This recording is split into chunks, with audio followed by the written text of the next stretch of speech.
How's it going, everybody? StormeDegree 14 here. Welcome back to another Nostalgia Critic reaction. Gonna be reacting to Nostalgia Critic's newest video of his review on one of my favorite Disney movies, The Emperor's New Groove. Now, The Emperor's New Groove is a classic comedy movie I love very much. It's about an emperor who basically learns humility. Basically, he finally understands what it's like to be a normal person, even though he's forced to, and kind of learns to be more caring in a way. But I think ultimately it's a fun one. I definitely think the star of the show is definitely the villain's Yzma Kronk, frickin' Kronk.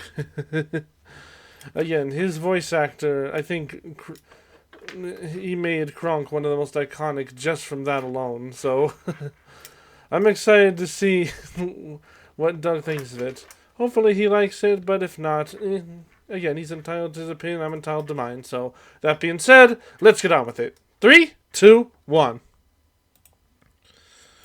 Beginning reaction in 3, 2, 1.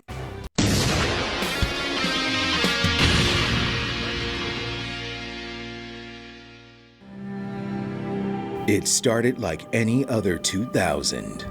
You threw off my groove. Look at me and my bad self. The Emperor's New Groove. Emperor's New Groove? What, was funk already taken? The Emperor's New Rad Awesome! Disney is so desperate. Come on, kids, we're still cool. We have half a Tommy Boy! Nobody thought it would be anything. Oh hey, did you hear Emperor's New Groove had the lowest box office for a Disney anime film since the 80s? Well, that's what they get for trying to pander to what's cool. Right? Oh, look, 2000 stuff. Oh yeah. But then something happened. Oh hey, did you see? We're reviewing Emperor's New Groove today. Oh yeah, I remember that movie being funny. Stuff changed. Wait a minute, I thought we all agreed this movie was lame. When I gave it a chance, got a few laughs out of me. A David Spade Disney film? Sometimes. David Spade can be funny. What was once laughed at for good reasons is now laughed at for the intentional reasons. Rob, something's going on. Well, what is it? Remember that cringy Disney animated sellout film from 2000? No, but I remember The Emperor's New Groove. That was pretty funny. You swear it was critically panned, ridiculed by audiences, I mean, okay. I don't remember because I wasn't there during like the early 2000s when it came out, or wasn't paying attention at the time. But I don't know. I always thought it was funny from start to finish. I don't remember ridiculing it for what it was, but I definitely see your point. universally forgotten. But somewhere along the line, stuff changed. Malcolm, what year is it? 2025? What color's the sky? Blue? For now. What is the Emperor's New Groove? Okay. You don't remember when it happened.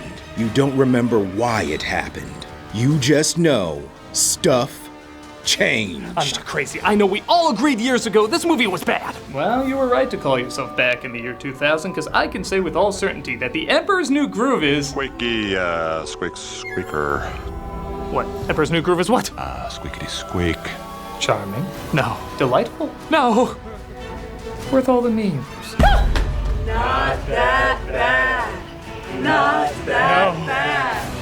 Not that bad. No! Not that bad. Not that bad. Nostalgia Critic is in desperate need of real problems. Hey, that's not called for. This shit was weird.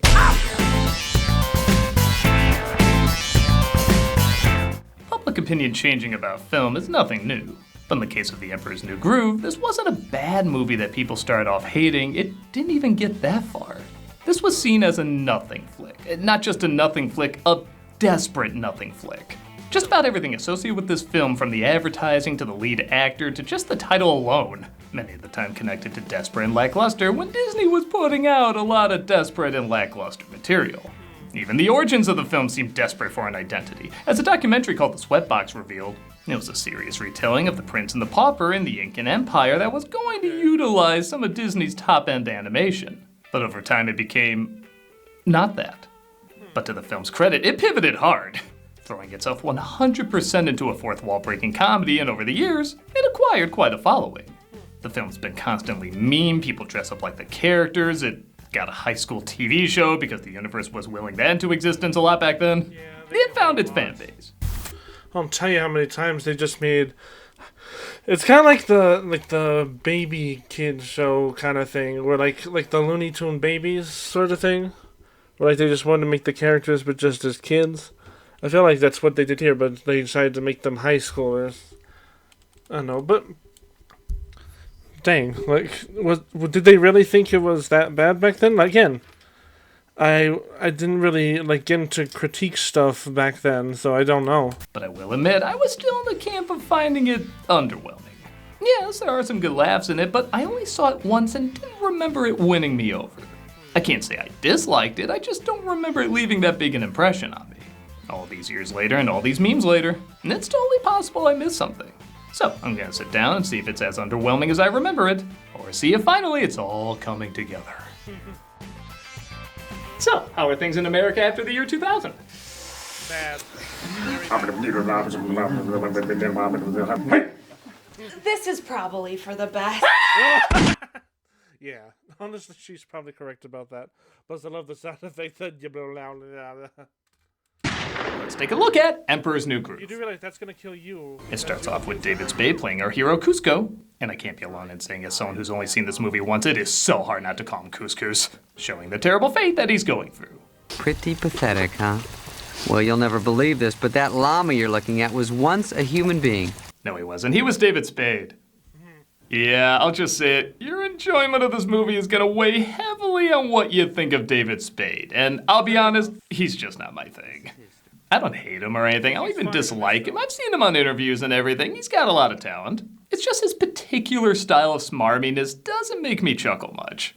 Like, you know those comedians who don't always need good writing, their delivery alone can make anything funny? Yeah. David Spade needs good writing. Okay, this is the real me. Not this. This. Not this. Winner, loser. Like, this is our strong opening joke, I guess. Oh, look at me. That's me as a baby. Cool. I mean, I think it works for like what Cusco's character is, being the self-entitled, like emperor. Honestly, I feel like that voice matches that kind of character really well. I think, Doug. Also, you might get me to change my mind on the movie, but I'm sorry, you are not getting me to change my mind on the title. Why were films trying to give this word a resurgence at the end of the 20th century? I'm sorry, unless this guy's on the poster, it is just not gonna sound cool. Oh, yeah. As you may guess, Cusco is a spoiled brat, ruling the Incan Empire with a golden fist. Butler. Chef. Theme song guy. Oh, yeah! Tom Jones' version of Hercules Paul Schaefer. Yeah. He's cruel to everyone he encounters, even people who interrupt his dancing. I'm sorry, but you've thrown off the Emperor's groove. Oh, no. You were saying? Oh no, he goes, sorry. Oh, dang it. Ah, yes, Groove and Riverdance this time period really didn't want to let go. That inability to move on should only be reserved for online creators. It is time for you to choose your bride. After how we see Disney designs their princesses. Hate your hair. Not likely. Yikes. Let me guess, you have a great personality. And okay, that reaction's pretty great. We're introduced to Pacha, played by John Goodman, who's there to see the Emperor after a quick conversation with Old Man Piglet. I threw off the Emperor's groove. Don't throw off his groove! Okay. Where's the groove? Hey. Groove. I wouldn't have imagined that's the one actor to make that word funny. Good job. It was funny. I didn't realize he sounded... Is it the same voice actor for Piglet? Because that's actually pretty cool if it is. Like, yeah, like, make it a little higher pitched, you got Piglet. We're introduced to the Emperor's advisor and her bodyguard, Yzma and Kronk, played by Eartha Kitt and Patrick Warburton. You were doing it again. Doing what? Doing my job. I've come to stop you from stealing... The throne? No, the movie. You're clearly the funniest part of it. Yeah, it probably comes as no surprise, but Yzma and Kronk are probably the funniest duo in Disney history. They are. Yeah, move over Mike and Sully, to hell with Timon and Pumbaa. The hell they get on the list? But some genius in casting knew teaming up these actors who are complete opposites would be comedy gold. Remember how he said some people can make anything funny? You are listening to two of those people. Take it, Kronk. Feel the power. Oh, I can feel it. On top of that, their animation is stellar. The comedic timing for their slapstick is some of the best out there. All stemming from Yzma's intelligence and weak body, clashing with Kronk's strong physique and peanut brain. The poison for Cusco. The poison chosen specially to kill Cusco. Cusco's poison. That poison? Yes, that poison. These characters are so well laid out. Not only does Yzma have comically long nails, but her eyelashes have comically long nails. Who thinks of that? Whoa, look at these wrinkles. What is holding this woman together? So you know how these stories go. The Emperor is selfish, but for some reason doesn't put together the obvious villains are trying to take over his kingdom. By the way, you're fired. All right, that's kind of refreshing. And we see Pacha has a meeting with Cusco. You got a pretty sweet little setup there on top of that hill, don't ya? I just needed an insider's opinion before I okayed this spot for my pool. Correct me, but he is Aladdin shrunk in the wash, right? Honestly, kind of. And with the pointy ear, he looks almost like Aladdin if he was shrunken a little bit and turned into an elf.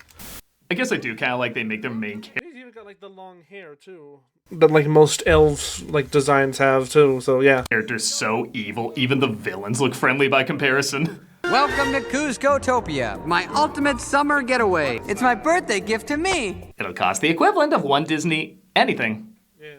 Pacha is crushed. His village is about to be crushed, and speaking of crushing, Yzma is doing the same with statues of Cusco's head, plotting her revenge. Does he, a little to the left, have any idea of who he's dealing with? Again, if you watch the documentary, this is pretty much how the development of the movie went. Probably. Pull the lever, Kronk. Wrong lever! Why do we even have that lever? Who even thought to make the crocodile bark? Every scene with them, I just discover more and more comedy. Yeah, okay. I'll agree with you, Doug. I do think these two are probably the reason I remember the movie so well. So, but, I mean, again, like, almost every comedy moment I've seen from them, I've been able to quote. Just poison him with this. Our moment of triumph approaches. I'm gonna sing a fantastic song that'll get cut because it didn't match the original story. Seriously, just change the lyrics. That song should be in this. I am one hungry king in the world. Despite firing them, Cusco accepts Yzma's invitation to dinner because he literally can't imagine anybody disliking him. So, he seems nice. He is. So you may have noticed this movie, by Disney standards, is a little cheap looking. Ironic because this actually did cost more than usual. A lot of that is probably due to the retooling as, again, when you know the production's history, it's amazing it even made it to a release date. But the film thankfully does embrace its cheapness. If it can't be expensively epic, it can at least be comedically stylized. So, what are you gonna do? I mean, you've been around here a long time. I really mean a long time. They plan. One of my favorite gags in this movie is that when she throws the llama extract onto this plant here, it turns into a llama, like, mid-cutaway. It's difficult to notice, but I noticed it after a couple watches, and I always remember that. It's just a nice touch of detail. To poison him, but he instead turns into a llama, and the reason is pretty hilarious. Let me see that vial. You know, sometimes a good Mad Magazine fold-in is all you need. Yzma orders Kronk to dispose of the Emperor, and... Guess where I am right now? In the bag. Stop talking over their scenes. You do not interrupt Patrick Warburton's voice whenever it's doing anything! Case in point, Kronk gets second thoughts about drowning him, resulting in a routine that's been done to death, but again, some good acting and odd reasoning give it a fresh spin. Number one, look what I can do. Well, what does that have to do with anything? No. He's got a point. Hear me out. I think the Angel and Devil need their own Disney Plus show. He decides to save him, but accidentally tosses him in pot. Honestly, Doug, you're kind of onto something like that. I could definitely see like a Disney Pixar movie where you have an angel and devil and they're constantly like talking, like they're on different people's shoulders every time. And we kind of see like the contrast between what both of them say a lot. And maybe, I don't know, I've seen like animations of it that work pretty well. So honestly, I'm full on board with that if they ever decide to do that. Though I don't know if they will. Probably with like religious stuff and whatnot. Pacha's cart, who doesn't know how to tell his family their whole village is going under. 2 seconds here. I'm the one in the cart, remember? This story's about me, not him. Is it too late to red pen David Spade's character out of this? No. Again, I can't even pretend I hate him, but after these two, it's kinda like having KFC after Popeyes. You're just gonna notice what doesn't work more. No touchy. Pacha finds Cusco in his bag, and Cusco assumes that Pacha's the one who kidnapped him and turned him into a llama. Oh, wait. I know you. You were like half my act in the 90s. You look good, all things considered. I want to get out of this body, wouldn't you? Now let's go. Pacha says he'll get him back to the palace if he agrees to build his summer home somewhere else. Kuzco refuses and tries to make his way back by himself. Yeah. I will also notice that in the film, as I've watched it more, I did recognize a lot more of like Kuzco's selfishness. But again, I don't know. Despite like again, yeah, the obvious problem with the character, I do think honestly, I think weirdly enough, while it doesn't work well in the film, it itself as a character is pretty good. Like the voice with the character. Again, like I do agree, Doug, that yeah, he kind of doesn't fit that well here as well as he should, but I don't know. Finds the jungle is far more dangerous than he thought. Okay, I gotta get 2 points. No kid's gonna understand a fly reference. Yeah. Funny enough, the most threatening animal in the jungle seems to be a squirrel.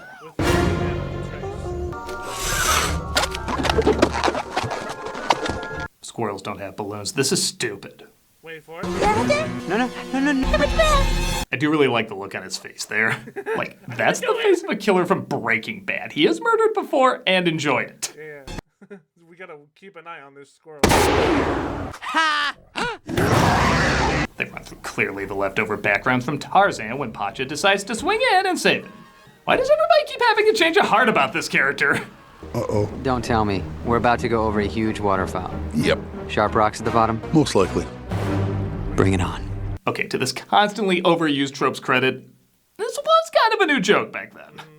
They sorta, he's behind me, isn't he, of the early 90s. Tired now, but kinda new at the time. Your Highness, can you hear me? Kuzco doesn't seem to be breathing though, so Pacha gives him mouth to mouth. I just assume there's already confusing fan art of him mid-transformation. The internet doesn't need more material. Come watch me play Resident Evil 2 every Friday on Twitch. I've never played a Resident Evil game before, so it should be pretty fun. We also have content 5 days a week. Hope to see you there. Kronk accidentally lets it slip that Kuzco might still be alive, so Yzma says they have to journey to the forest to finish the job. Now let's move! Down! Look out! Tipo, what is it? The villain scenes are over. Now the rest of the movie has to keep going. Pacha's kid said he had a dream about his father being in danger, and he isn't far off. As Kuzco agrees not to destroy his village, but quickly reneges when he thinks he's made it home. You're gonna leave me here? Well, I was gonna have you in prison for life, but I kinda like this better. Again, this guy is so unlikable, but I will admit it is a little refreshing seeing a Disney lead be this awful. Yeah. We really do need Moana cooking the chicken or something. Well, that's what I was saying, is that, like, it weirdly, I don't know, like, despite, yeah, how it doesn't fit well in the movie, Kuzco's character strangely has some sort of, like, weird appeal, and maybe that's it. Maybe, yeah, because we don't often get leads that are just god-awful. The bridge collapses, so they have to find a way back up the hill. Push against my back, and we'll walk up the hill. Ow! You did that on purpose. Okay, a funny line delivery on him. It only took 40 minutes, but we got there. You know, it's a good thing you're not a big fat guy, or this would be really difficult. That's another great delivery. Is this where finally Hunter Biden said it gets really funny? Jesus wasn't walking around in a robe with no underwear hanging out with prostitutes. I think he was. Look out!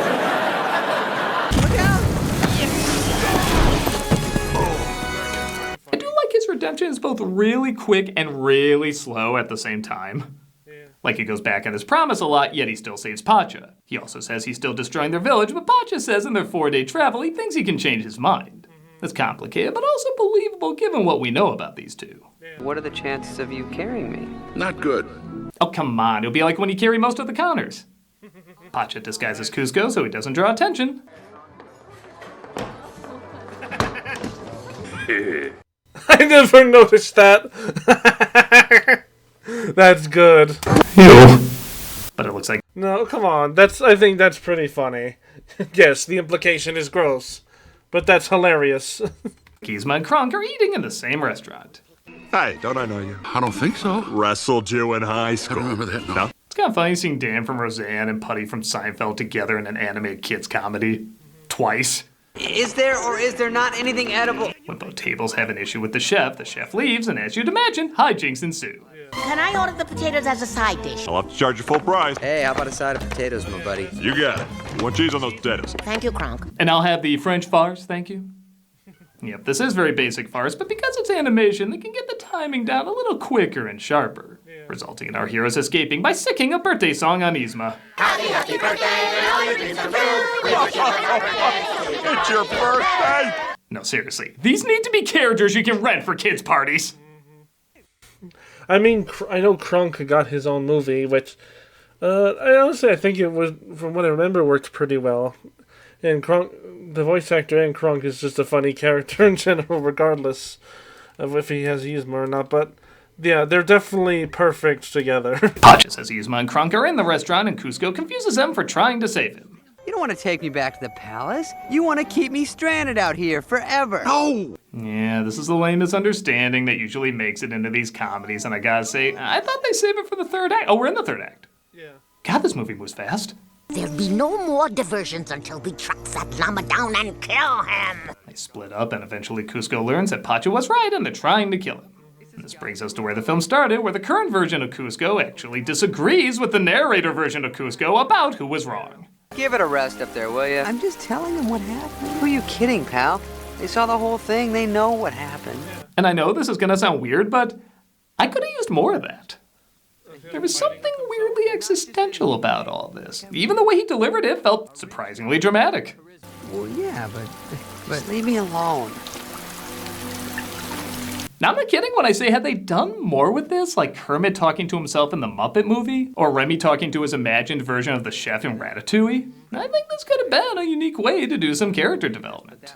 Honestly, yeah, I kind of agree with that, because honestly, Kuzco going through like some self-reflection could work, I guess. And yeah, this is usually where I say the film drags on and takes itself too seriously, but honestly, it wraps up the lame moping and doping sequences pretty quick. You tired of being a llama? Yes! Why do we think there'd be funny material with this? Who knows anything about llamas? Krunk finally puts together Pacha was the guy at the restaurant who took the Emperor. Oh yeah, it's all coming together. There's nothing I can say that can top the funniest meme you've seen of this, so here's my personal favorite. Luckily, Pacha gets his wife the news, and they plan to get rid of them while our heroes make a run for it. Hey, was it a good idea to leave your family with those two? Oh, don't worry. They can handle themselves. Missed opportunity, he said, you're right, who knows what my family will do to them? Sure enough, they do have a plan, locking them in the closet, and... Oh, I don't even think I can explain it, you just gotta see it. Yeah. Did you see that one part? Hold on. Missed opportunity, he said, you're right, who knows what... Locking them in the closet, and... Oh, I don't even think I can explain it, you just gotta see it. Yeah, so not only do they have a wet floor sign, but apparently he's got a modern, like, floor scrubber in the time period that they live in.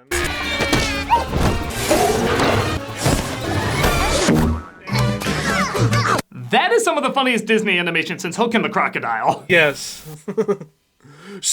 And I know I had my complaints before about character and being invested and some of the humor not working, but I am not kidding. Literally, the last 15 minutes is nothing but jokes. It's like they shrugged and said, yeah, sorry about the emotional moments. Disney had us put those in because parents would complain there needed to be a lesson. We're literally gonna do nothing but make you laugh for the rest of the movie. And it is really good at it. The last chunk of this movie is damn hilarious, with them chasing each other around the kingdom and making it back to the castle. You want proof they just don't care and they're only going for the humor? Look at this when the villains make it back to the castle before them despite being miles behind. How did you get back here before us? How did we, Krunk? Well, you got me. By all accounts, it doesn't make sense. I love they had an hour of character building and they're just like, screw it, let's just make them laugh. I've just never seen a Disney film do that before. Not only is this last third really funny, like the most consistently funny stuff in the film, but it actually kind of makes up for the weaker moments earlier, because you could argue it was building all that up just to not use it and acknowledge it doesn't really matter. You can argue it's not the best storytelling, but it is some great joke telling. There's even a good wrap-up to the Angel and Devil gag. It didn't even need a wrap-up. Sorry, I'm late. So, what'd I miss? Well, Yzma just tossed me this knife and asked me to, you know, take them out. And then this... Cut to Russell Crowe saying, the Angel, he never ages! Even when the film has a perfect out, like they could have killed off Yzma here, they're like, nah, we got some more jokes we want to try out. Ah, great, now it's home on the range. Hey, I've been turned into a cow. Can I go home? You're excused. Anyone else? No, we're good. We're good. Christ, when did this get so consistently funny? The film suddenly catches fire and nothing can put it out. My only issue when Yzma takes the potion, you totally could have done a Catwoman joke here. Is that my voice? Is that my voice? Oh well. Oh well. She gets the potion that can turn back into human.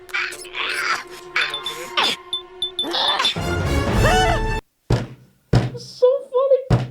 But they eventually get it back and return Cusco to human. He turns over. You didn't even put in the giant trampoline joke, really. She jumps out and falls nearly to her death, and then they're like, we did not order a giant trampoline, and bounces back up. Or when she grabs and goes, I win. Kronk opens the hatch and slams into... Doug, you missed a couple, but... Because, honestly, they're worth that comedy. For a new leaf, Pacha's village is saved, his wife gives birth, and do you care? The movie clearly doesn't. That's bizarrely a good thing. I'm so proud of you guys. In the quiet time of evening. Okay. I have no idea if this is intentional at all, but that song clearly doesn't go. Of course it doesn't. That's something you'd hear at the end of Beauty and the Beast or Hunchback, movies that tried. But here, that just kind of makes the comedy even funnier, like the troll cherry on top. Yeah. Okay, whew. That was The Emperor's New Groove. I gotta say, I think I see it now. Through most of the movie, I was riding the same opinion I had on it years ago, which was, I love the villains, but found everything else underwhelming. However, I completely underestimated the ending of this film and how funny it was. Again, it isn't that they saved the best material for later, it's that they did a complete 180, and in such a humorous way, it suddenly makes the mere existence of the weaker moments funny. I'm still not gonna pretend it's one of the great comedies. There's lots of moments I can point to that don't work, but it is crazy quotable, has some great slapstick animation, and honestly, I can't think of many animated Disney films that commit this hard to the humor. There's certainly been Disney comedies in the past, even ones that break the fourth wall, but to joyfully stop focusing on the story and characters and completely go for laughs is surprisingly admirable and, no surprise, really funny. Yeah, I think it's grown on me. I think I understand the appeal of it. It isn't just the villains. Whether this was an intentional abandonment of traditional Disney or an unintentional one, they certainly figured out in the long run how to keep us laughing years later. I'm a nostalgia critic. I remember. Oh, yeah. We gotta What are you wrap looking this at? up. Nothing. Looks like you're waiting for something. Maybe. Hey, by the way, that wasn't cool you taking out the 2000 version of me. For all you know, that could result in now I see what you're waiting for. I'm surprised it took that long to take in effect. Apparently, time shifts have a weird time shift on itself. Bye.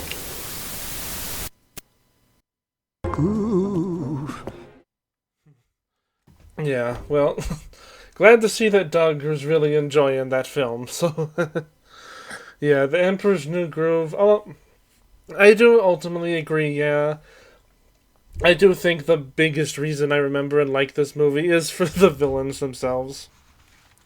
I don't know, I feel like the comedy in it really just makes up for, like, the lack of the, proper elements in it. Because, man... Yeah, I do agree, like... I don't know, I do think that Kronk and Yzma are one of the best comedy duos ever. And honestly, if we could have just a show around them, or even a movie around them, it'd be the best thing ever. I do agree. Honestly, I didn't kind of realize that initially, where, yeah, they do kind of just throw away the story and just make jokes for the rest of the film. But honestly, I'm all for it. Because they figured out what works best for them and just let them know that, no, none of it matters. That's one of my favorite gags in the movies. The frickin' when they're chasing each other and they see the trails that they're making, they're just like, whatever. And then they're like, how did we, Kronk? And he got me. It doesn't make any sense. And so they're just like, forget it, let's go. It's definitely iconic in that regard. But man, yeah, I do kind of agree. The Emperor's New Groove has definitely grown in comedy or grown in value over the years. I mean, it definitely seems like I didn't know what the mentality was back then in 2000 because I think I wasn't even 1 year old yet when that happened. So, But overall, I thought it was really funny. Glad to see that Doug enjoys it too. So with that being said, I hope you guys enjoyed. Be sure to like, subscribe, check out my other videos, check out Doug's other videos, support channel awesome. That being said, I'll see y'all next time. Bye!